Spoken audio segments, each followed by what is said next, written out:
Бүгінгі күні Көксу ауылдық округінде біршама жұмыстар атқарылып жатыр. Бұл атқарылып жатқан жұмыстардың барлығы ауыл тұрғындарының өмір сүру сапасын көтеру үшін, барлығы тұрғындардың игіліктері үшін жасалып жатқан жұмыстар.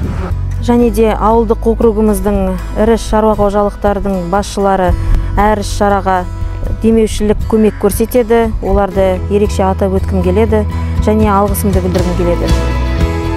Установлена стелла с надписью «Көксу ауылы, при въезде в село». Работы ведутся по благоустройству при въезде в село. Возле стеллы там будет небольшое место отдыха, беседка, лавочки, мусорная урна, парковка. Осуществляется вывоз и очистка территории ТБО, ремонт тротуара до школы. Работы уже ведутся. По программе АО ЛБСГ в отделении «Северные» работы по укладке асфальта начнутся с июня месяца. Ямочный ремонт внутрипоселковой дороги по улице Центральная будет произведен в начале июня. Была произведена замена светильников уличного освещения на Жартасе и на Южном.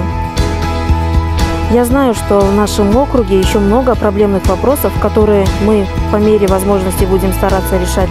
Вы сами понимаете, что для некоторых вопросов требуется время и средства, поэтому надеюсь на ваше понимание и поддержку.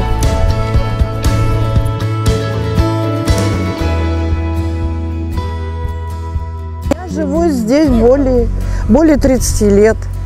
Мне здесь очень нравится. Дети мои здесь выросли. Все хорошо у нас. Аким у нас отличный. Дороги, все сделано. Вот стеллу нам поставили. Там вот на въезде вы же заезжали, видели. Благоустройство, ну отлично. Отлично. Я не знаю, кому как, но мне нравится.